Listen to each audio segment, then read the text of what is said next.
Você frequenta essa igreja, lê a Bíblia, mas sente Deus distante. Descubra 5 atitudes que podem estar esfriando sua comunhão com o Espírito Santo. Alguma vez você se sentiu desconectado de Deus sem entender por quê?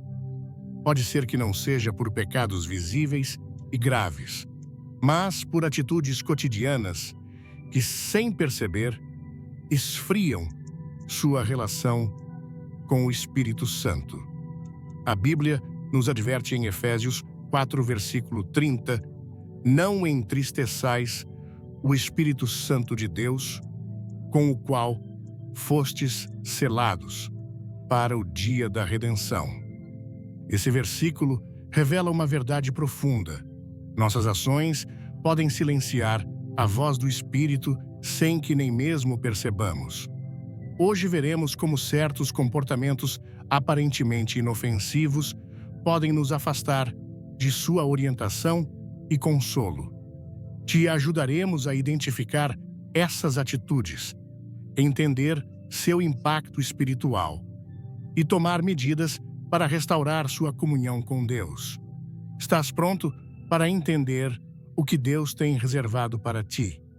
Antes de começar, deixe um nos comentários se quer mais conteúdo assim e se inscreva para não perder nada. Há momentos em que nossa vida espiritual parece intacta por fora. Oramos, frequentamos a igreja, até falamos de Deus com outros. No entanto, no mais profundo da alma, algo começa a se apagar. Trata-se de uma desconexão sutil, quase imperceptível no início, mas que lentamente esfria o coração, apaga o fervor e deixa o crente caminhando sozinho, embora acredite que ainda está acompanhado. Essa desconexão geralmente começa não com um pecado escandaloso, mas com algo muito mais comum e enganoso, uma rotina espiritual vazia.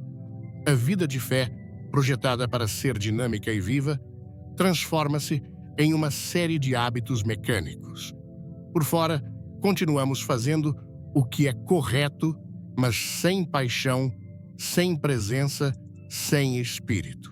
Jesus confrontou essa mesma atitude quando disse em Mateus 15, versículo 8, "Este povo me honra com os lábios, mas seu coração está longe de mim." Essa declaração não era dirigida aos ateus ou indiferentes, mas àqueles que acreditavam estar fazendo as coisas certas. Honravam com os lábios, ou seja, sabiam orar, citar as Escrituras, comportar-se religiosamente, mas seu coração, aquilo que o Espírito busca habitar, estava distante. Distante pelo cansaço, pelo conformismo, pela rotina, sem fogo. Quando o coração se afasta, o Espírito Santo começa a se retirar, não porque ele queira, mas porque já não encontra lugar para repousar. O Espírito Santo não habita em rituais vazios. Ele não se move por tradição nem por costume. Sua presença se manifesta onde há sinceridade, fome e humildade, e, acima de tudo, espaço.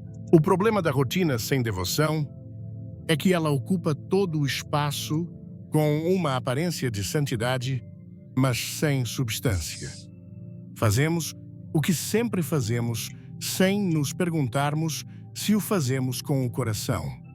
Lemos a Bíblia como parte da agenda diária, mas não permitimos que essa palavra nos leia. Oramos com as mesmas frases de sempre, mas não ouvimos a resposta de Deus. Vamos à igreja, mas saímos iguais a como entramos.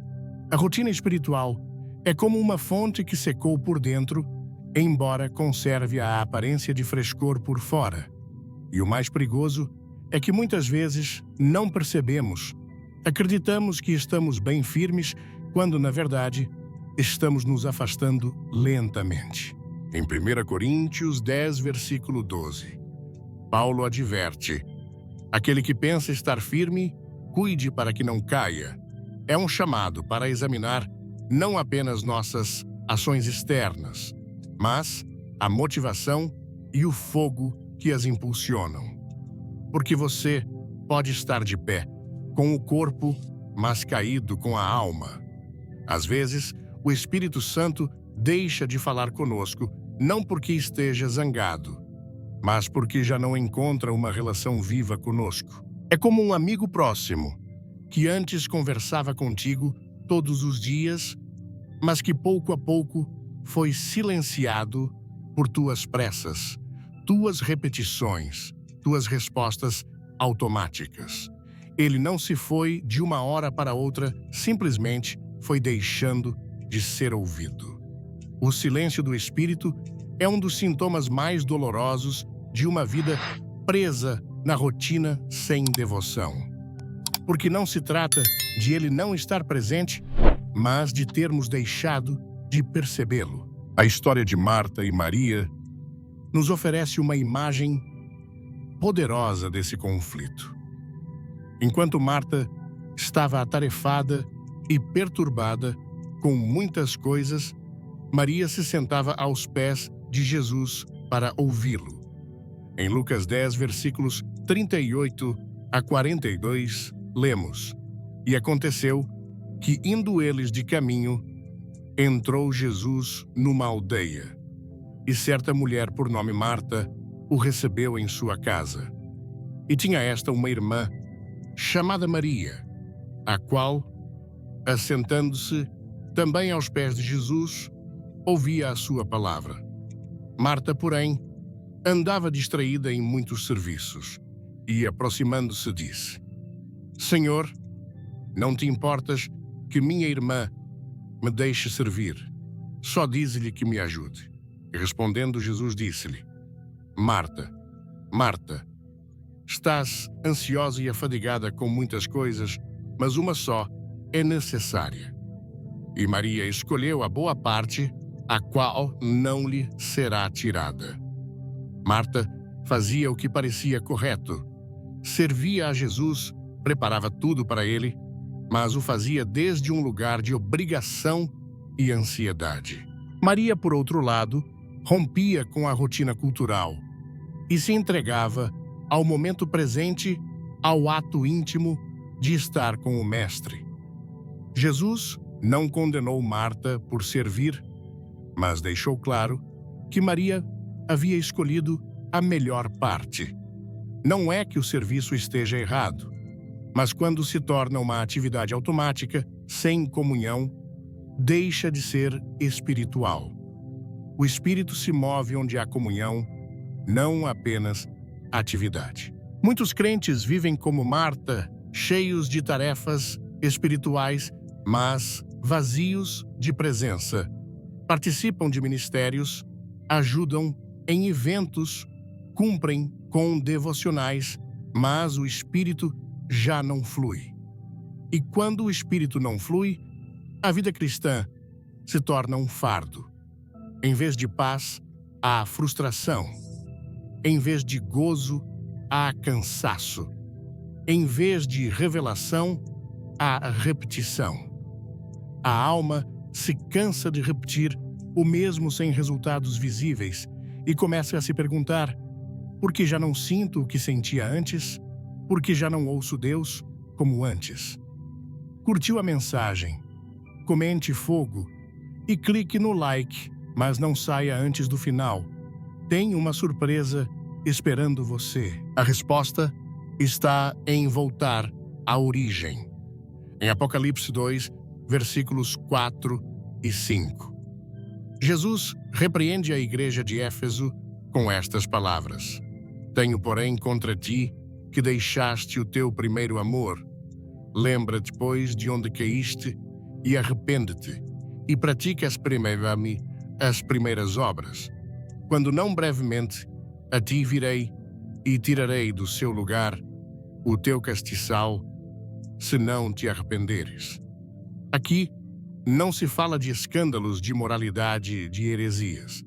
Fala-se de um abandono do amor inicial, daquela paixão que um dia ardeu com força e que hoje se apagou pelo costume. O Espírito Santo habita onde há amor genuíno, não onde há mera obrigação.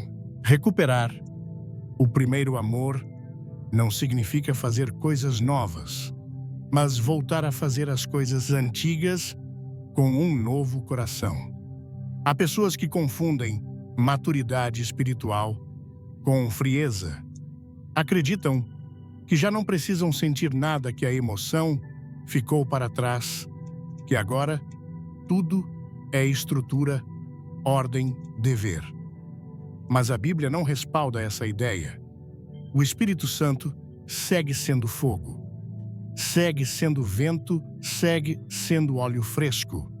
E se não sentimos seu calor, se não percebemos sua voz, se não somos movidos por sua presença, não é porque amadurecemos, mas porque esfriamos.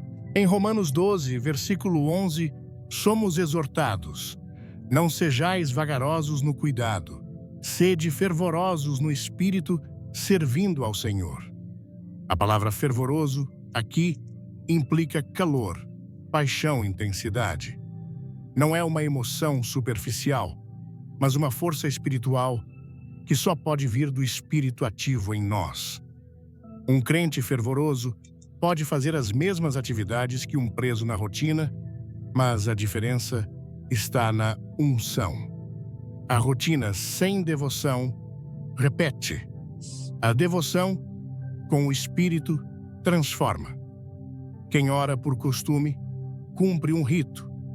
Quem ora com o Espírito abre os céus. Quem canta por hábito emite sons. Quem adora com o Espírito toca o coração de Deus. Jesus mesmo advertiu em João 4, versículo 24: Deus é Espírito e importa que os que o adorem em espírito e em verdade. Não basta adorar, não basta cantar. É necessário fazê-lo em espírito, desde uma conexão viva com o Espírito Santo. Talvez você se pergunte: como saber se caí na armadilha da rotina sem devoção? A sinal mais clara é a ausência de vida. Uma vida espiritual rotineira é previsível, seca, desprovida de revelação. As mensagens já não te comovem. As escrituras já não te falam. A oração se torna um dever. A adoração, um trâmite. As lágrimas desaparecem. O assombro por Deus se desvanece. Se isso descreve teu estado atual, não é condenação, é um alerta misericordioso do Espírito para voltar à fonte. Em Isaías 29, versículo 13, somos lembrados novamente dessa desconexão entre ação externa e interior. Porquanto este povo se aproxima de mim com a sua boca e me honra com os seus lábios, mas o seu coração está longe de mim, e o seu temor para comigo é ensinado por mandamento de homens. O temor de Deus, convertido em tradição humana, uma vida santa transformada em programação religiosa. Esse é o ponto onde o Espírito se retira, não porque se canse de nós, mas porque já não o buscamos com sinceridade. Mas há esperança, sempre há um caminho de volta. O Espírito Santo não se afastou muito. Ele está esperando que você pare sua rotina, que interrompa o programa, que desligue, por um momento, a maquinaria religiosa e fale com o coração. Espírito Santo, perdoa-me por me acostumar contigo. Quero voltar a te ouvir, a te sentir, a te seguir. Uma oração sincera, embora breve, pode ser o início de uma restauração profunda, porque o Espírito responde ao quebrantamento, não à perfeição. Em Salmos 51, versículo 17, Davi declara: os sacrifícios para Deus são o espírito quebrantado, a um coração contrito e humilhado. ó Deus, não desprezarás. Esse é o tipo de coração que o Espírito Santo busca. Um coração que reconheça sua necessidade, que não se conforme com as formas, que não tema interromper a rotina por um momento de adoração sincera. Se você voltar a esse lugar, o fogo retornará à presença, se manifestará, e a vida cristã deixará de ser um peso para se tornar novamente um deleite. Você não está sozinho, se já se sentiu assim. Muitos servos de Deus passaram por esse deserto seco, onde a rotina substitui a comunhão. Até profetas, pastores, líderes espirituais confessaram se sentir vazios, presos em um ciclo sem vida. Mas o que faz a diferença não é que isso aconteça, mas o que você faz quando percebe: Deus não te condena por esfriar. Ele te chama a se acender novamente, a remover as cinzas, a soprar sobre as brasas, a deixar que o vento do Espírito volte a soprar em teu interior. Hoje é um bom dia para pausar e refletir. Estás fazendo tudo certo, mas sem o Espírito. Estás cumprindo tua agenda espiritual, mas sentindo-te seco por dentro. Estás servindo a Deus por obrigação e não por amor. Se alguma dessas respostas for sim, não ignores a voz que te chama, porque não se trata apenas de corrigir ações, mas de restaurar a intimidade. E quando o Espírito Santo volta a encontrar esse lugar de prioridade em tua vida, tudo muda. A Bíblia volta a te falar, a oração se torna um encontro, a adoração se enche de lágrimas. E o que antes fazias por dever agora, fazes por amor. Esse é o fruto de uma vida que não vive na rotina, mas na devoção, guiada pelo Espírito.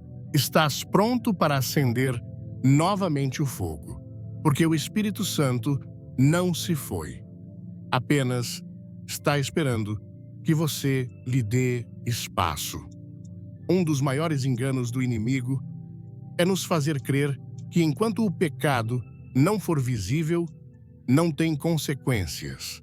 Mas a Bíblia é clara: o que se esconde na escuridão acaba apagando a luz.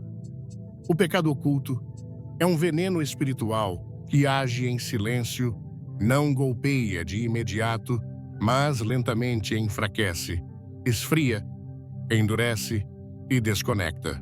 Quer transformar sua vida espiritual? Deixe seu like, inscreva-se e assista até o fim para uma revelação poderosa. O mais grave não é apenas que afeta a nossa relação com Deus, mas que corta o fluir do Espírito Santo, nos afastando de sua presença sem que percebamos. O rei Davi compreendeu essa verdade com dor. Em Salmos 32, versículos 3 e 4, confessou: enquanto eu me calei, envelheceram os meus ossos pelo meu gemer de dia inteiro. Porque de dia e de noite a tua mão pesava sobre mim. O meu humor se tornou em sequidão de estio. Essa declaração vem de um coração que havia encoberto o pecado. Davi não havia deixado de reinar. Não havia perdido o reconhecimento público como ungido, mas internamente sua alma estava murcha. Sua comunhão com Deus havia se deteriorado. O espírito que o havia fortalecido no passado, agora, o incomodava com um peso insuportável. A mão de Deus pesava sobre ele, não com julgamento, mas com amor, impulsionando-o ao arrependimento. O Espírito Santo não pode fluir com liberdade em um coração que esconde o que deveria confessar. Quando se permite o pecado em segredo, não importa quanto se ore ou quanto se sirva algo no profundo, se apaga. A vida espiritual perde sua doçura. A palavra de Deus deixa de trazer gozo. A oração se torna um dever pesado. E embora externamente tudo pareça continuar, a alma se distancia cada vez mais da presença de Deus. É um processo sutil, mas devastador. Em Provérbios 28, versículo 13, lemos: "O que encobre os seus pecados não prosperará, mas o que os confessa e deixa alcançará misericórdia." Aqui não se fala de escândalo público, nem de grandes pecados cometidos em rebeldia aberta. O texto aponta para o ato de ocultar, de proteger aquilo que deveria ser entregue. Quem encobre, ainda que com boas intenções, interrompe o favor de Deus. Não prosperará, não avançará, não crescerá espiritualmente, porque o Espírito Santo não pode habitar onde há duplicidade. A tolerância ao pecado oculto nem sempre começa com uma grande queda. Muitas vezes se introduz como um pequeno compromisso, uma concessão justificada, uma falta que parece menor. Mas o Espírito Santo, que é santo em essência, não pode compartilhar morada com a impureza. Em Efésios 4, versículo 30, somos advertidos: "Não entristeçais o Espírito Santo de Deus, com o qual fostes selados para o dia da redenção." Essa advertência não se refere a algo acidental. Entristecer o Espírito é fazê-lo intencionalmente, mantendo comportamentos que sabemos que o desagradam. E um dos mais graves é viver em segredo com o que publicamente negamos. Quando se permite o pecado oculto, introduz-se uma linguagem duplicada na vida espiritual. Fala-se de santidade enquanto se pratica a impureza. Predica-se arrependimento enquanto se protege o erro. Exalta-se com os lábios enquanto se justifica a desordem no coração. Essa contradição não apenas apaga o espírito, mas abre a porta para a frieza, a confusão e, eventualmente, o engano. Jesus advertiu sobre isso quando disse em Mateus 6, versículos 22 e 23: "A candeia do corpo é o olho. Se, pois, o teu olho for simples, todo o teu corpo será luminoso. Mas, se o teu olho for maligno, todo o teu corpo será tenebroso. Se, pois, a luz que em ti há são trevas, quão grandes são essas trevas? Se o que consideramos luz está contaminado, se o que acreditamos ser correto está, na verdade, comprometido, então estamos mais perdidos do que imaginamos." O pecado oculto também endurece o coração. No início, produz convicção. O Espírito Santo sussurra, repreende e incomoda, mas se não se responde a tempo, essa voz se torna cada vez mais tênue. O coração se acostuma, a alma se adapta e o que antes doía, agora se justifica.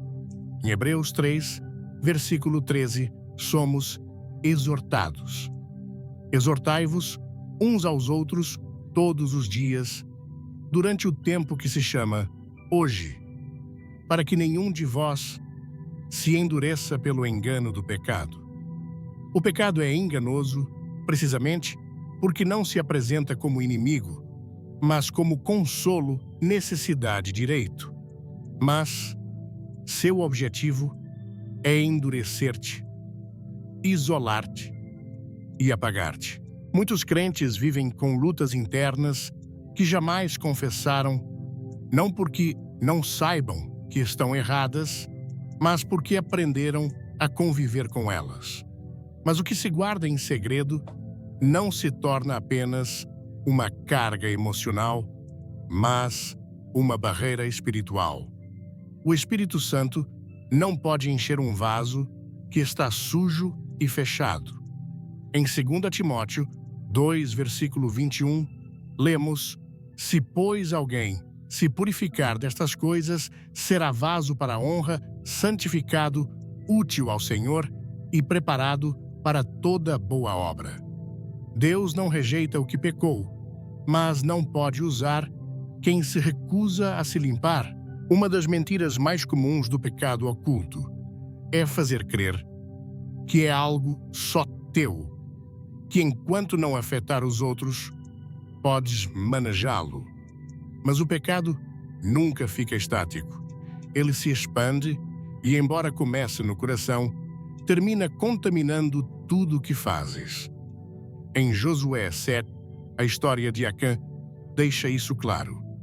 Embora tenha tomado objetos proibidos e os escondido em sua tenda, toda a nação sofreu as consequências. A presença de Deus se retirou. Israel foi derrotado. E não foi até que o pecado foi descoberto e julgado que a bênção retornou. Isso nos ensina que o que toleramos em segredo pode estar detendo não apenas nossa vida espiritual, mas o avanço de tudo ao nosso redor. Antes de tudo, comente amém, se você crê no poder do Espírito Santo, e se inscreva para crescer com a gente. O Espírito Santo é fogo, e esse fogo não coabita com o oculto. Quando se tolera o pecado, esse fogo começa a se apagar. Sem fogo, a vida espiritual se torna cinza. Perde-se o brilho, a paixão, a visão. O que antes era clareza se torna confusão. O que antes era gozo se converte em apatia. E embora o corpo siga presente, a alma se retirou do altar. Em 1 João 1, versículos 6 e 7, recebemos uma direção clara. Se dissermos que temos comunhão com Ele e andarmos em trevas, mentimos e não praticamos a verdade. Mas se andarmos na luz como Ele na luz, temos comunhão uns com os outros, e o sangue de Jesus Cristo, seu Filho, nos purifica de todo pecado. Caminhar na luz implica transparência, implica reconhecer e implica confessar. Não se trata de não cair, mas de não esconder o que cai. A luz não expõe para humilhar, mas para curar. O Espírito Santo não te expõe para destruir-te, mas para restaurar-te. Mas enquanto continuares tolerando o que sabes que deves soltar, o fluir do Espírito se deterá. O chamado é voltar à santidade, não como uma carga religiosa, mas como um caminho de liberdade. O pecado oculto acorrenta a confissão e o arrependimento libertam. Em Isaías 59, versículos 1 e 2, lemos: Eis que a mão do Senhor não está encolhida para que não possa salvar, nem surdo o seu ouvido para que não possa ouvir. Mas as vossas iniquidades fizeram separação entre vós e o vosso Deus, e os vossos pecados encobriram o seu rosto de vós para que não ouça. Não é que Deus não queira responder, é que há algo bloqueando essa comunhão. E esse algo, muitas vezes, não é o que fazemos publicamente, mas o que escondemos no coração. Voltar a caminhar no Espírito requer limpeza. Não uma limpeza parcial, mas completa. Não se trata de perfeição, mas de sinceridade. O Espírito Santo não busca os impecáveis, busca os que se humilham, os que, como Davi, em Salmos 51, versículos 10 e 11, clamam: Cria em mim, ó Deus, um coração puro e renova em mim um espírito reto. Não me lances fora da tua presença e não retires de mim o teu Espírito Santo.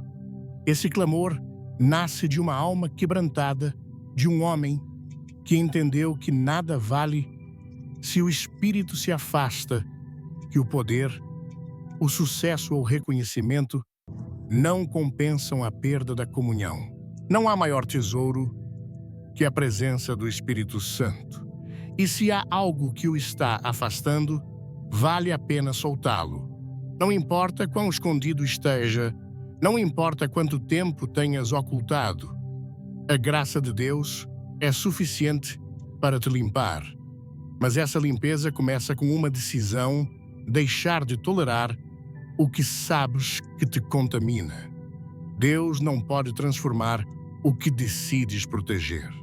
Mas quando renuncias ao pecado, quando trazes à luz, quando confessas e te apartas, Ele responde com restauração. Hoje é um dia para escolher entre continuar carregando o que te afasta do Espírito ou entregar tudo para voltar a viver cheio de sua presença. O Espírito Santo não se impressiona com aparência. Ele busca verdade no íntimo. Se o deixares entrar, não apenas te limpará, mas acenderá novamente o fogo que se apagou. Porque onde há arrependimento sincero, sempre há restauração. Um dos obstáculos mais silenciosos e perigosos que afastam o crente da presença do Espírito Santo é o orgulho, especialmente quando se disfarça de autossuficiência espiritual. Essa atitude não se apresenta de forma arrogante ou escandalosa, mas com sutileza, como uma confiança excessiva na própria capacidade de lidar com a vida sem depender realmente de Deus. É um orgulho que se esconde por trás de uma linguagem piedosa que disfarça a independência com palavras de fé e que afirma confiar em Deus, enquanto na prática age sem consultá-lo, sem buscar sua orientação, sem esperar sua direção. O apóstolo Paulo advertiu sobre essa atitude em 1 Coríntios 10, versículo 12. Aquele que pensa estar firme, cuide para que não caia.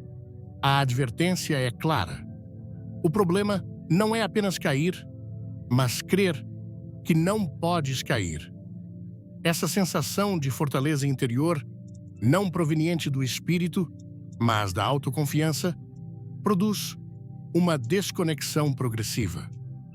Porque onde há autossuficiência, não há dependência, e sem dependência, o espírito se retrai, pois sua orientação só opera onde há submissão. Desde o princípio, o orgulho tem sido o pecado que mais afastou o ser humano de Deus. Em Isaías 14, versículo 13, descreve-se a queda de Lúcifer com estas palavras: Tu dizias no teu coração, subirei ao céu, acima das estrelas de Deus, exaltarei o meu trono, e no monte da congregação me assentarei aos lados do norte. Esse desejo de autonomia, de se elevar por si mesmo, foi o que provocou sua expulsão da presença divina. Da mesma forma, cada vez que o crente começa a confiar mais em suas habilidades que na direção do Espírito, começa a percorrer um caminho similar, onde Deus já não é o centro, mas um complemento, onde sua presença deixa de ser essencial e se torna uma formalidade. O Espírito Santo não opera em corações autossuficientes. Ele guia os que reconhecem sua necessidade. Autossuficiência nem sempre se apresenta como uma declaração aberta de independência. Às vezes, se expressa ao não buscar a direção de Deus antes de tomar decisões importantes, ao agir por impulso, sem oração, sem conselho, sem esperar na palavra. Em Provérbios 3, versículos 5 e 6, somos instruídos: confia no Senhor de todo o teu coração, e não te estribes no teu entendimento. Reconhece-o em todos os teus caminhos, e ele endireitará as tuas veredas. Mas quando o orgulho está presente, essa instrução é ignorada. O coração se apoia em sua experiência em sua lógica, em seus recursos e, assim, perde a orientação do espírito. Quando um crente começa a viver desde a autossuficiência, pode parecer que tudo está sob controle, mas internamente a alma se seca, o fogo do espírito se apaga porque não encontra dependência. A presença de Deus não permanece onde não é necessária. Em Apocalipse 3, versículo 17, Jesus denuncia essa atitude na igreja de Laodiceia. Como dizes, rico sou e estou enriquecido, e de nada tenho falta, e não sabes que és um desgraçado e miserável e pobre e cego e nu. Essa é a tragédia da autossuficiência espiritual. Crer-se forte enquanto está em ruínas, pensar que tudo está bem enquanto se perdeu o que é mais importante. O orgulho espiritual não apenas afeta a comunhão com Deus, mas distorce a percepção. Quem vive em autossuficiência começa a ver os outros como inferiores, a desprezar a correção, a confiar mais em suas obras que na graça. Torna-se inacessível, impenetrável, incapaz de receber direção. E sem direção, a vida espiritual entra em um ciclo de repetição vazia, onde se faz muito, mas se alcança pouco, onde há atividade, mas não fruto, onde há conhecimento, mas não revelação. Não pule o vídeo, deixe um like, comente, quero mais, e fique até o final para algo que vai tocar seu coração em Lucas 18, versículos 10 a 14. Jesus apresenta uma parábola que ilustra essa atitude. 2 homens subiram ao templo para orar, um fariseu e o outro publicano. O fariseu, estando em pé, orava consigo mesmo desta maneira: Ó Deus, graças te dou, porque não sou como os demais homens, roubadores, injustos adúlteros, nem ainda como este publicano. Jejuo 2 vezes na semana, dou dízimos de tudo quanto possuo. O publicano, porém, estando em pé de longe, nem ainda queria levantar os olhos ao céu, mas batia no peito, dizendo: Ó Deus, tem misericórdia de mim, pecador. Digo-vos que este desceu justificado para sua casa e não aquele. Porque qualquer que a si mesmo se exalta, será humilhado, e qualquer que a si mesmo se humilha, será exaltado. A lição é contundente. O Espírito Santo habita onde há humildade. O que se exalta será humilhado. O que se humilha será exaltado. A autossuficiência espiritual se torna um véu que impede ver a verdadeira condição da alma, que impede ouvir o Espírito, que bloqueia a correção e sufoca a dependência. E embora o crente siga falando de fé, de obediência, de consagração, seu coração está centrado em si mesmo, não em Deus. Em Tiago 4, versículo 6, lemos: Deus resiste aos soberbos, mas dá graça aos humildes. A resistência divina não se dirige aos fracos, mas aos orgulhosos, aos que substituíram a direção do Espírito pela segurança em si mesmos. Quando um coração se enche de autossuficiência, começa a perder a capacidade de ser guiado. A voz do Espírito se torna distante não porque ele se foi, mas porque já não é ouvido. Não há espaço para seu conselho em uma mente que já tomou todas as decisões. Não há necessidade de seu consolo em um coração que crê não precisar de nada. Mas cedo ou tarde, o vazio se torna evidente, porque tudo que se constrói sem a direção do Espírito desmorona.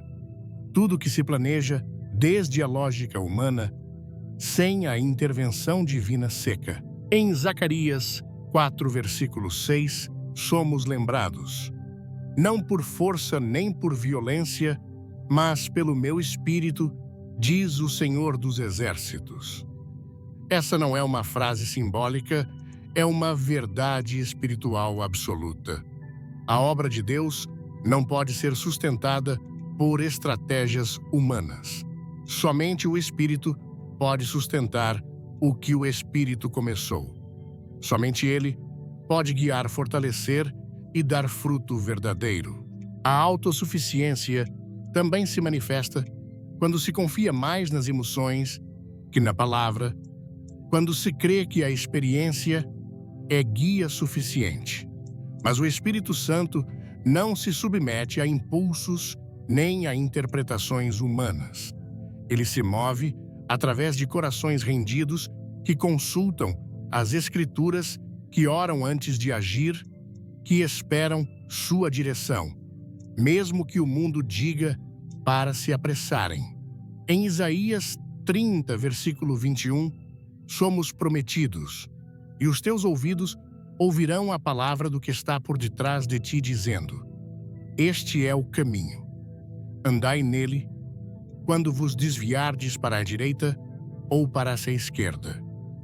Essa direção só é possível quando o coração está sensível, não quando está cheio de si mesmo. Para recuperar a comunhão com o Espírito, é necessário renunciar à falsa segurança. É necessário reconhecer que não importa quanto saibas ou quantos anos tenhas caminhado com Deus, se não dependes dele, hoje estás caminhando sozinho. A vida espiritual não é acumulativa, não se vive do passado. Cada dia requer nova dependência. Cada passo precisa de nova direção. Cada decisão deve ser tomada sob a orientação do Espírito. Em Salmos 25, versículo 9, lemos: guia os humildes na justiça e aos humildes ensina o seu caminho. Somente os humildes podem ser guiados. Somente os mansos podem ser ensinados. A restauração começa com uma oração sincera. Espírito Santo, perdoa-me por confiar mais em mim que em ti. Perdoa-me por agir sem te consultar, por planejar, sem buscar teu conselho, por falar, sem ouvir tua voz. Essa oração não apenas limpa, mas abre caminho para uma nova sensibilidade. Uma vez que se renuncia ao controle, o Espírito começa a dirigir, novamente começa a falar com clareza, e o que parecia confuso se torna evidente. O que estava parado avança, o que estava seco se renova. Não há maior poder que uma vida guiada pelo Espírito Santo. E não há maior fraqueza que uma vida espiritual baseada na autossuficiência. Deus não está buscando expertos, está buscando dependentes. Não busca os mais sábios, mas os mais humildes, porque através deles, seu Espírito pode se manifestar com poder. Em 2 Coríntios 12, versículo 9, o Senhor disse a Paulo: a minha graça te basta, porque o meu poder se aperfeiçoa na fraqueza. Aqui se revela o mistério do reino. Quanto mais fraco te reconheces, mais forte Deus se manifesta em ti. A chave não é ter o controle, mas rendê-lo. Não é demonstrar força, mas reconhecer necessidade. E nesse reconhecimento, o Espírito Santo volta a ocupar o trono do coração, volta a falar, a guiar, a renovar, porque sua presença só habita onde há espaço. E esse espaço só se abre quando o orgulho é derrubado e a dependência total é restaurada. Nada corrói a alma com tanta lentidão e eficácia quanto a falta de perdão.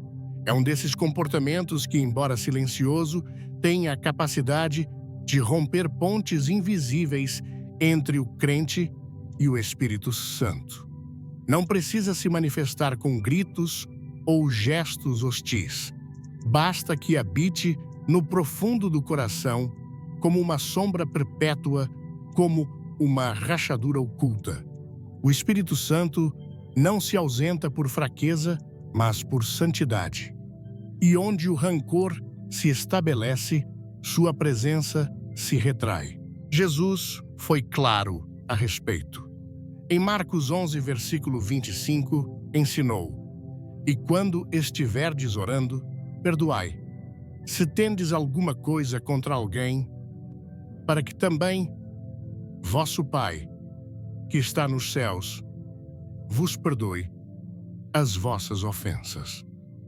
O perdão não é uma sugestão emocional, nem uma opção moral.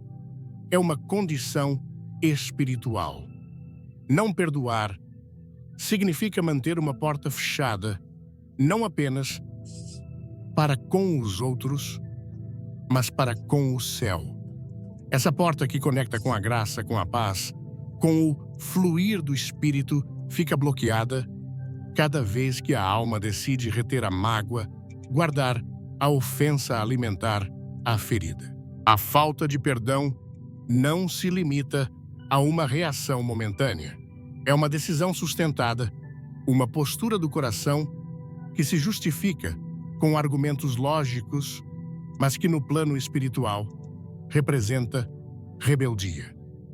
E nessa rebeldia, o Espírito Santo não pode se mover com liberdade, não porque não queira curar, mas porque não lhe foi dado espaço. Onde há ressentimento, não há espaço para a paz que excede o entendimento. Onde há amargura, não há solo fértil para o fruto do Espírito.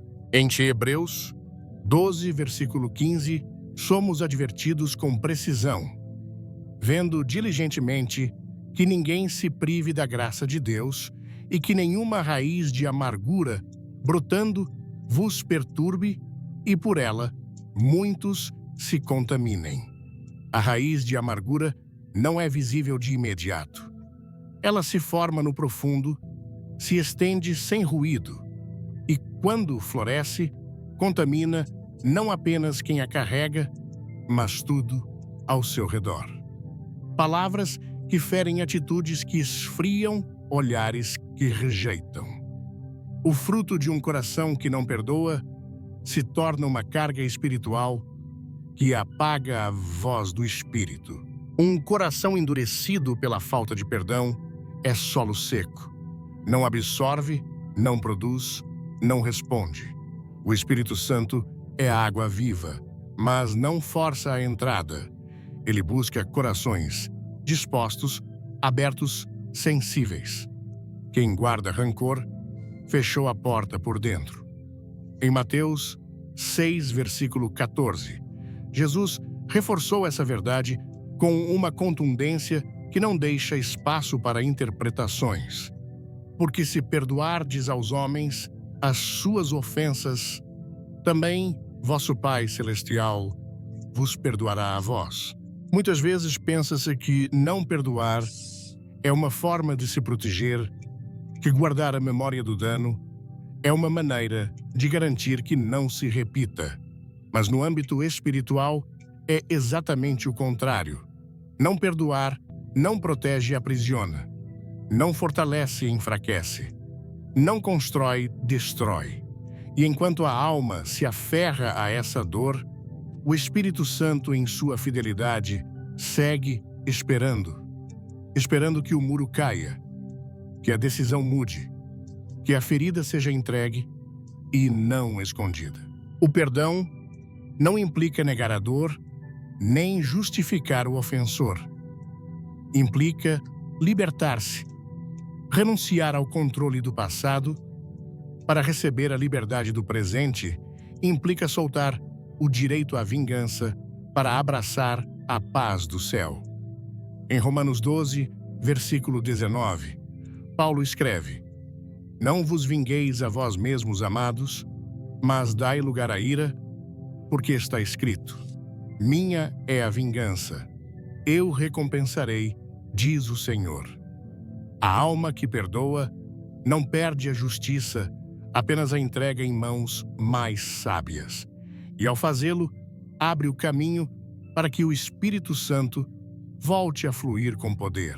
Em Efésios 4, versículos 31 e 32, o apóstolo exorta: toda amargura e ira e cólera e gritaria e blasfêmias sejam tiradas de vós com toda a malícia. Antes, sede uns para com os outros, benignos, misericordiosos, perdoando-vos uns aos outros, como também Deus vos perdoou em Cristo. A sequência não é casual. Onde há amargura, há ira. Onde há ira, há palavras destrutivas. Onde há palavras destrutivas, o Espírito se retira. Mas onde há perdão, há restauração. Onde há misericórdia, há liberdade. Onde se imita o caráter de Cristo, seu Espírito se manifesta. O perdão não é uma emoção, é uma decisão repetida. É um ato de obediência, mesmo quando o sentimento resiste. É estender ao outro a mesma graça que foi recebida. É lembrar que na cruz, Jesus não esperou que ninguém pedisse. Ele disse em Lucas 23, versículo 34, Pai, perdoa-lhes, porque não sabem o que fazem. Ele perdoou antes que lhe suplicassem, antes que o reconhecessem, antes que entendessem. Esse é o modelo, esse é o padrão. Essa é a medida de um coração cheio do Espírito. Não se pode viver sob o poder do Espírito Santo enquanto se guarda ódio no coração. Não se pode pedir revelação enquanto se alimenta o ressentimento. Não se pode fluir no dom quando a alma está contaminada pelo rancor. O Espírito Santo não se mistura com a amargura. Sua pureza não coabita com o veneno.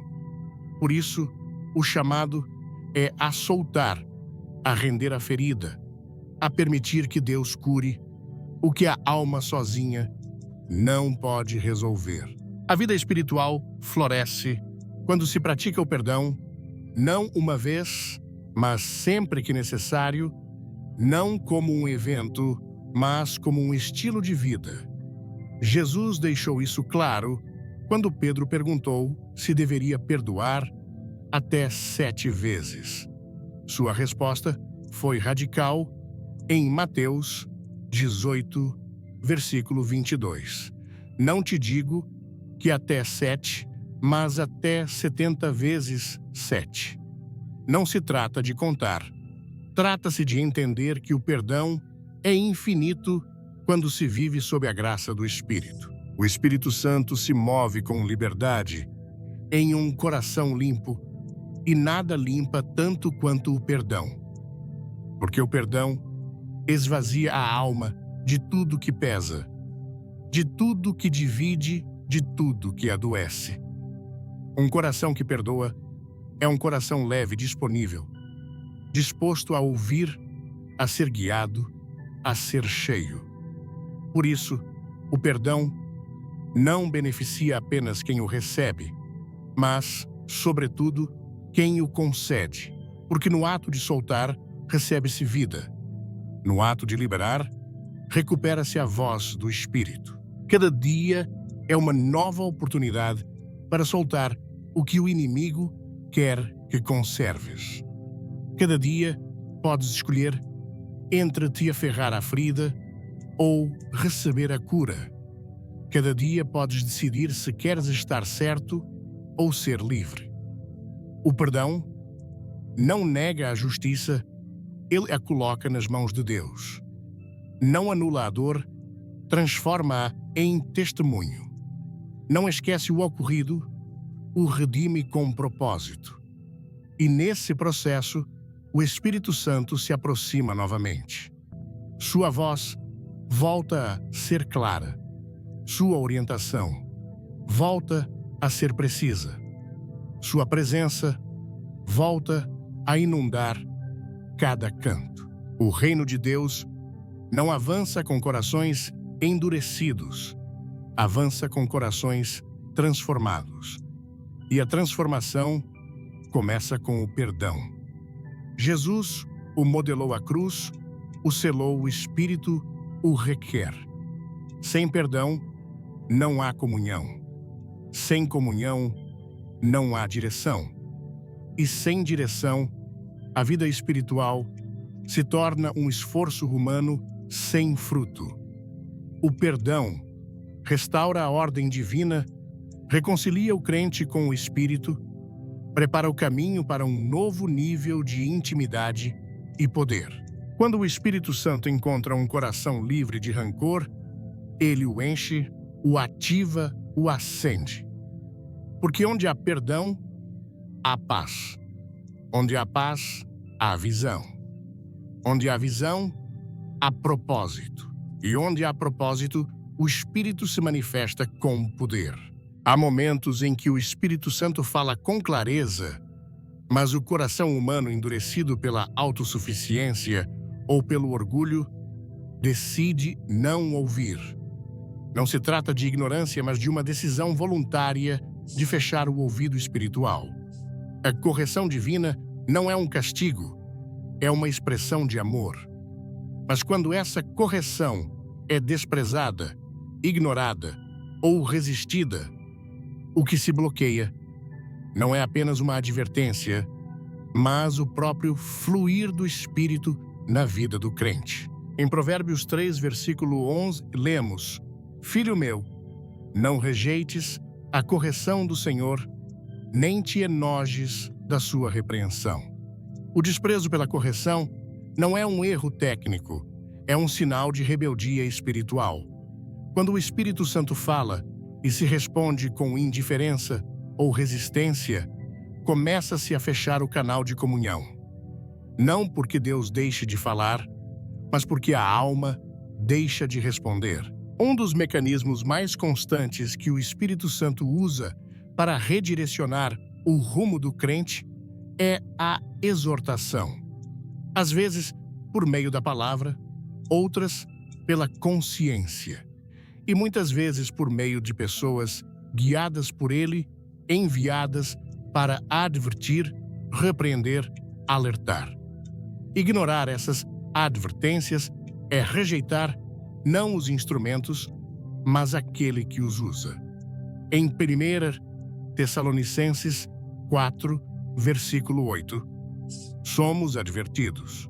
Portanto, quem rejeita isto, não rejeita ao homem, mas a Deus, que também vos deu o seu Espírito Santo.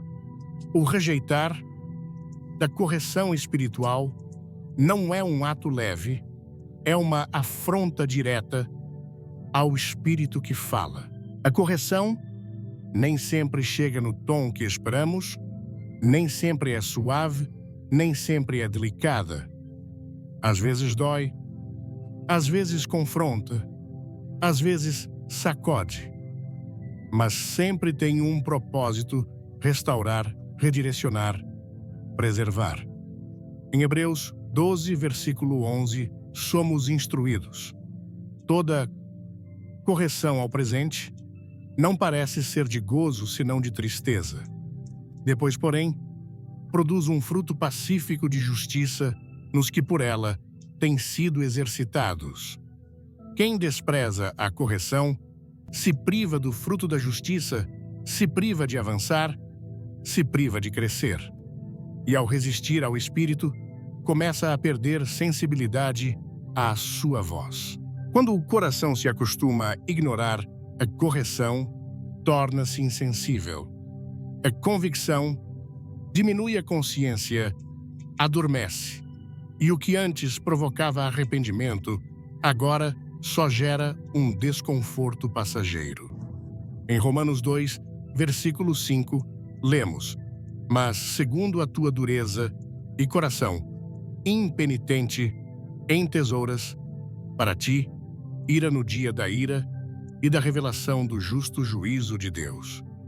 O coração endurecido pela constante negação à correção deixa de discernir entre o santo e o comum, deixa de diferenciar entre a voz de Deus e o ruído da alma. O Espírito Santo não insiste onde não é honrado. Sua correção é constante, mas não forçada. Ele convence, não impõe, repreende, não violenta. Mas quando sua advertência é ignorada, repetidamente a alma entra em um terreno perigoso, o do auto-engano. Em Apocalipse 3, versículo 19, Jesus disse: Eu repreendo e castigo a todos quantos amo. Sê, pois, zeloso e arrepende-te. A repreensão é prova do amor de Deus, não de sua rejeição. Mas quando não se responde com arrependimento, o próximo passo não é progresso, mas retrocesso espiritual. O desprezo pela correção também revela um problema de identidade espiritual. Quem se sabe filho, aceita a disciplina do pai. Quem não reconhece seu lugar, a rejeita. Em Hebreus 12, versículo 8, somos advertidos: mas se estais sem disciplina da qual todos são feitos participantes, sois então bastardos e não filhos. Não há neutralidade nesse assunto. Ou se aceita a correção como filho, ou se rejeita como estranho. O Espírito Santo corrige os que lhe pertencem, e aqueles que a recebem com humildade são os que permanecem em comunhão. A palavra de Deus está cheia de exemplos onde a correção foi desprezada e o resultado foi devastador. Em Jeremias 7, versículos 25 e 26, Deus fala por meio do profeta: Desde o dia em que vossos pais saíram da terra do Egito até hoje, enviei-vos todos os meus servos, os profetas, cada dia madrugando e enviando-os. Mas não me ouviram nem inclinaram o seu ouvido, antes endureceram a sua cerviz. A correção rejeitada se tornou um juízo inevitável. O desprezo repetido levou o espírito a se retirar. Quando o espírito se vai, tudo mais desmorona. Aceitar a correção não implica fraqueza, implica sabedoria. Em Provérbios 12, versículo 1, lemos: O que ama a instrução, ama o conhecimento, mas o que aborrece a repreensão é estúpido. Não há crescimento sem correção, não há maturidade sem disciplina, não há poder sem humildade. O Espírito Santo busca corações moldáveis, dispostos a serem ensinados, guiados, purificados. E cada vez que corrige o faz com a intenção de levar o crente a uma maior profundidade espiritual. Quando se despreza a correção, fecham-se as portas à transformação. A vida espiritual estagna o caráter, permanece sem mudança. E embora se continuem realizando atividades religiosas, o espírito já não respalda, porque ele não opera onde não há obediência. Em Isaías 30, versículo 9, descreve-se um povo rebelde. Porque este é um povo rebelde, filhos mentirosos, filhos que não querem ouvir a lei do Senhor. Não é que não conhecessem a lei, é que não quiseram ouvi-la. Essa vontade fechada é o que provoca a desconexão do espírito. O chamado é, claro, abrir o coração, inclinar o ouvido, receber a repreensão, não como castigo, mas como direção, não como acusação, mas como restauração. Em Salmos 141, versículo 5, o salmista expressa uma atitude oposta ao desprezo. Fira-me o justo, será isso um benefício, e repreenda-me, será como óleo excelente. Quem valoriza a correção cresce, quem a honra amadurece, Quem a aplica transforma seu caminhar. O Espírito Santo não se afasta porque encontra erros, mas quando o coração se recusa a corrigi-los. Ele não busca perfeição, busca disposição. E quando encontra uma alma disposta, até os erros mais graves podem se tornar plataformas de crescimento. Mas quando encontra um coração fechado, endurecido, resistente, não força a mudança, apenas se retira, esperando que a convicção volte a abrir a porta. Um dos caminhos mais imperceptíveis pelos quais o Espírito Santo se apaga na vida do crente é através do ruído constante das distrações mundanas.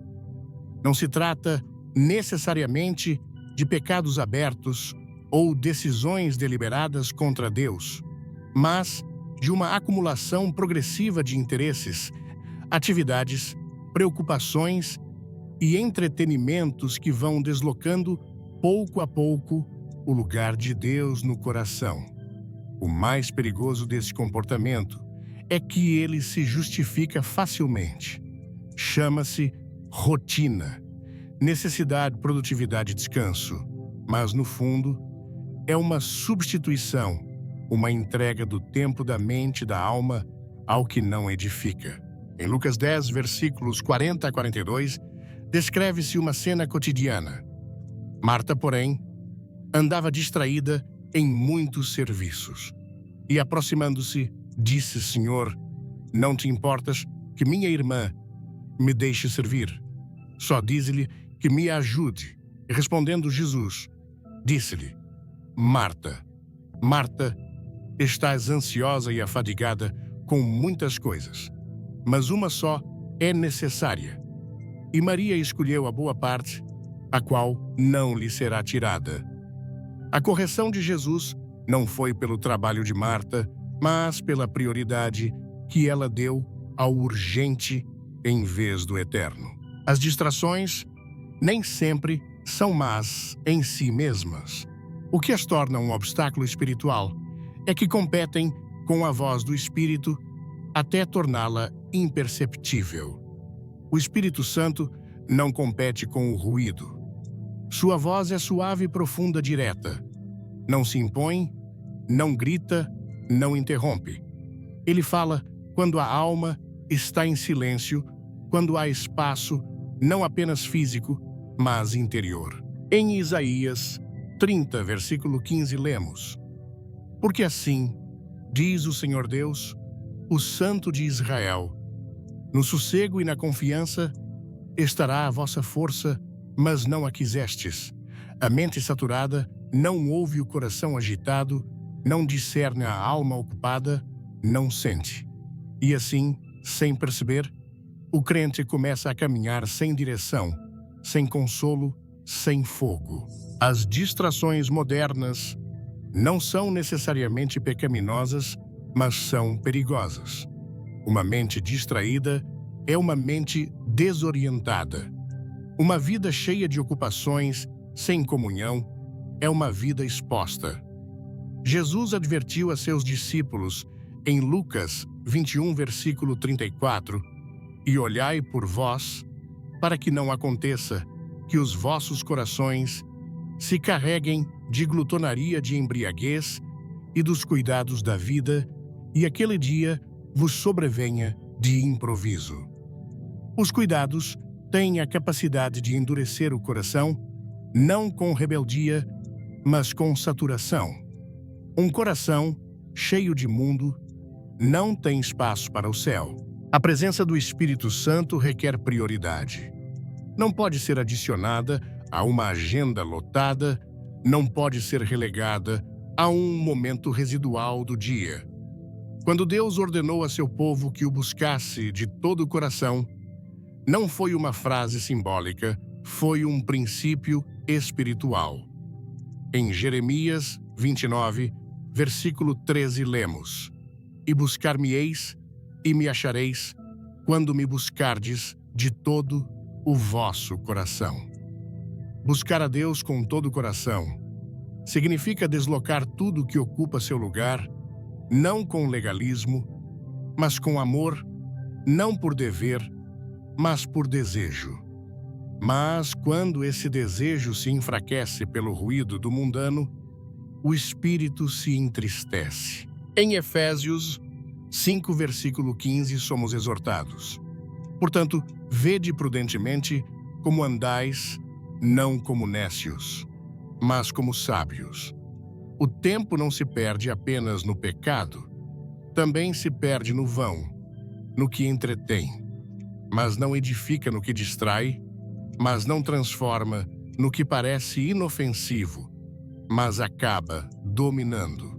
O Espírito Santo busca redimir o tempo, não enchê-lo de atividade sem fruto.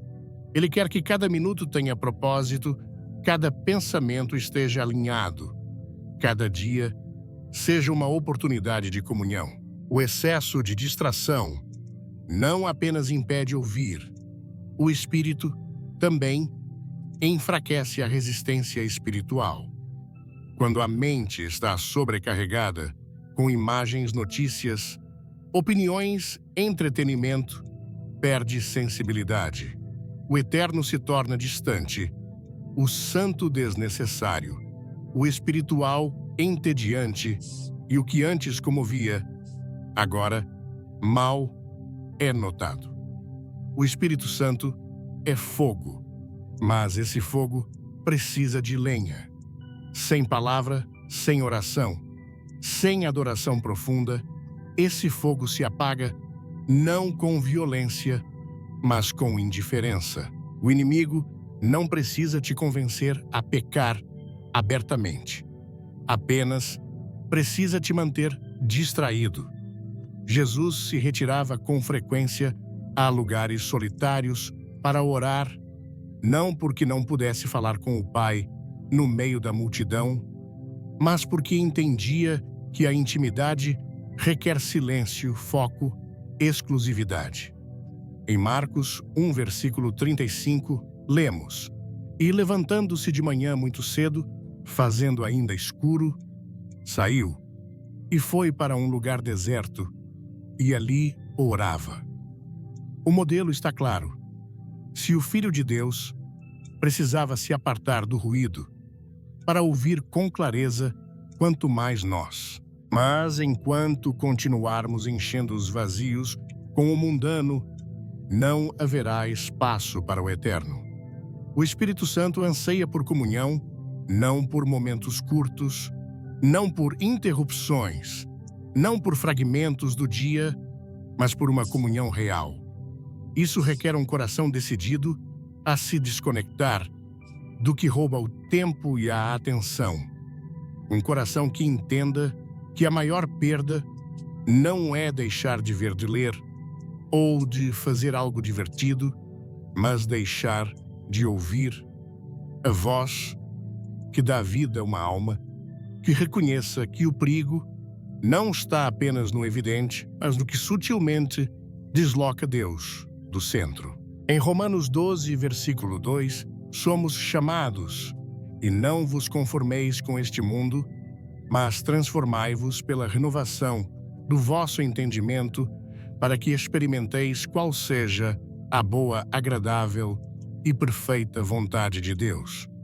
Mas essa renovação não ocorre entre distrações, ocorre no altar, no lugar secreto, na pausa intencional, onde a alma se esvazia do desnecessário para ser cheia do Espírito. Porque o espiritual não floresce por acumulação de informação, mas por conexão com o Espírito. E essa conexão exige foco, demanda separação, requer entrega. O Espírito Santo não deixou de falar apenas. Espera que o ruído cesse, que a mente se aquiete, que o coração volte a se centrar.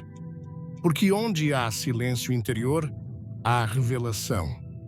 Onde há espaço, há presença. Onde há comunhão, há poder. A vida espiritual não pode se sustentar com minutos dispersos, nem com práticas superficiais.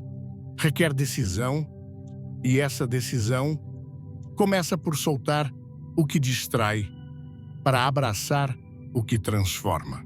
Quando ouvi a mensagem sobre as 5 atitudes que afastam o Espírito Santo, inspirada na sabedoria de Billy Graham, senti como se Deus estivesse falando diretamente ao meu coração. Foi como um despertador espiritual daqueles que sacodem a alma e fazem você parar para olhar para dentro de si. No Brasil, onde a fé é vivida com tanta paixão, onde cantamos hinos com entusiasmo e levantamos as mãos, nos cultos, é fácil acreditar que estamos sempre conectados com Deus. Mas essa mensagem me fez perceber que, mesmo com toda a nossa energia, podemos estar silenciando o Espírito Santo sem nem notar.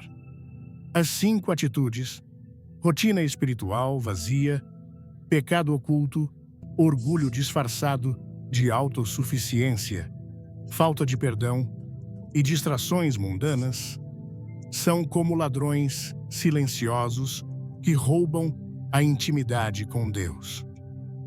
Cada uma delas me confrontou de uma forma única e quero compartilhar como elas mexeram comigo e as lições que estou levando para transformar minha vida.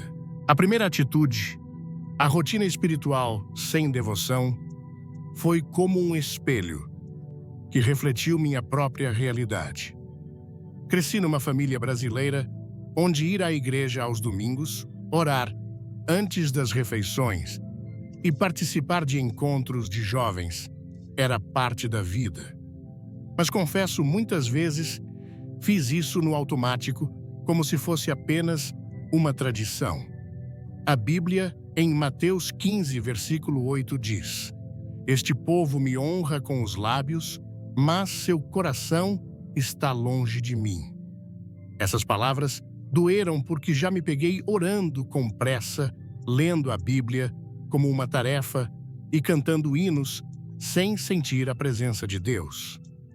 No Brasil, onde a vida é corrida com trabalho e família, e até mesmo as festas que amamos, é fácil cair nessa armadilha. A história de Marta e Maria em Lucas 10, versículos 38 a 42, me marcou profundamente. Marta estava tão ocupada servindo Jesus que esqueceu de estar com ele. Maria, por outro lado, escolheu sentar aos seus pés e ouvir. A lição que levo é clara. Preciso reservar momentos para estar com Deus de verdade, não apenas cumprir rituais. Na prática, isso significa desligar o celular por alguns minutos, fechar a porta do quarto e orar com o coração, deixando a palavra de Deus me transformar, não apenas marcar um cheque na minha lista diária. O pecado oculto, a segunda atitude, foi ainda mais desafiador. No Brasil, onde a comunidade é tão forte, muitas vezes escondemos nossas lutas por medo de sermos julgados. Já passei por momentos em que guardei erros no fundo do coração, pensando que se ninguém soubesse, não haveria problema. Mas Salmos 32, versículos 3 e 4, descrevem exatamente o que senti enquanto eu me calei. Envelheceram os meus ossos pelo meu gemer de dia inteiro. Guardar o pecado é como carregar um peso que nos esgota. A cultura brasileira valoriza a alegria e a espontaneidade, mas às vezes usamos isso para mascarar o que está errado dentro de nós. Aprendi que a confissão não é fraqueza, é liberdade. Em Provérbios 28, versículo 13, está escrito: "O que encobre os seus pecados não prosperará, mas o que os confessa e deixa alcançará misericórdia." Para aplicar isso, decidi ser mais honesto comigo mesmo e com Deus, confessando minhas falhas em oração. E, quando necessário, buscando um irmão de confiança para compartilhar e orar junto.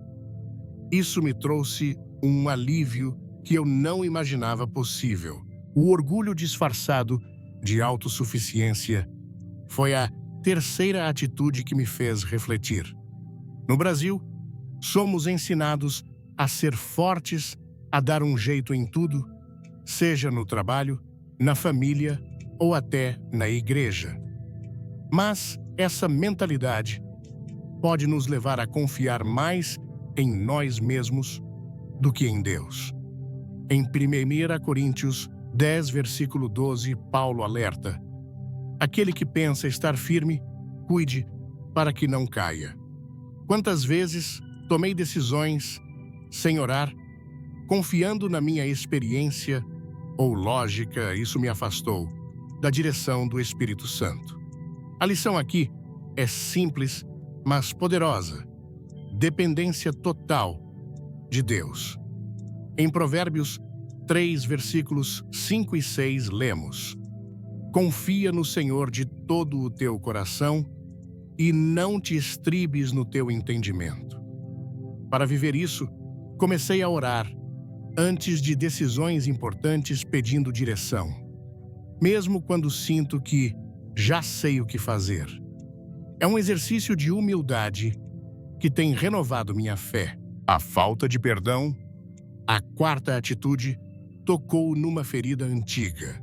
No Brasil, onde as relações familiares e amizades são tão intensas, também é comum guardar mágoas, mesmo que disfarçadas com sorrisos. Já carreguei ressentimentos que pensei estarem superados, mas que no fundo ainda pesavam.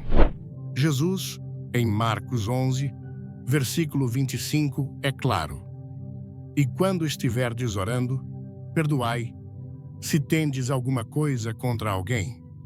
Guardar rancor é como fechar a porta para a paz de Deus. Aprendi que perdoar não é negar a dor, mas entregá-la a Deus. Em Romanos 12, versículo 19, está escrito: não vos vingueis a vós mesmos, amados, mas dai lugar à ira de Deus. Na prática, estou aprendendo a orar pelas pessoas que me feriram, pedindo que Deus cure meu coração e o delas. Isso tem me libertado de um peso que eu nem sabia que carregava. Por fim, as distrações mundanas me fizeram repensar como uso meu tempo. No Brasil, amamos a vida social, as novelas, as redes sociais, o futebol. Não há nada de errado nisso, mas quando essas coisas tomam o lugar de Deus, elas se tornam um problema. Em Lucas 21, versículo 34, Jesus adverte: olhai por vós mesmos, para que os vossos corações não se carreguem dos cuidados da vida. Percebi que passo horas no celular, mas às vezes não encontro 15 minutos para orar. A lição é priorizar o que é eterno. Em Jeremias 29, versículo 13, Deus promete: e buscar-me-eis e me achareis, quando me buscardes de todo o vosso coração. Para aplicar isso, comecei a reservar momentos específicos do dia para buscar a Deus, longe das distrações, como Jesus fez em Marcos 1, versículo 35, quando orava de madrugada em um lugar deserto. Essa mensagem mudou minha perspectiva. Ela me mostrou que o Espírito Santo não é apenas uma força distante, mas uma presença viva que deseja habitar em mim, guiar-me, transformar-me. No Brasil, onde a fé é tão vibrante, é fácil confundir emoção com devoção. Mas aprendi que a verdadeira comunhão com o Espírito exige sinceridade e humildade e um coração aberto. Em Salmos 51, versículo 17, Davi diz: os sacrifícios para Deus são o espírito quebrantado, Isso me inspirou a buscar um relacionamento mais profundo com Deus, não apenas nas grandes celebrações, mas nos momentos simples do dia a dia. Estou aprendendo a ouvir a voz do Espírito, a confessar meus erros, a depender de Deus, a perdoar e a priorizá-lo acima de tudo. Minha vida espiritual não é mais uma rotina, mas uma aventura de fé cheia de propósito e fogo. Se essa mensagem tocou seu coração, como tocou o meu, não guarde só para você. Deixe seu like, compartilhe com alguém que precisa ouvir isso e se inscreva no canal para não perder nenhum vídeo. Comente abaixo. Fogo, se você quer reacender sua comunhão com o Espírito Santo. E não saia antes do final, porque tem uma surpresa especial esperando por você. Vamos juntos buscar a presença de Deus e viver uma fé que transforma.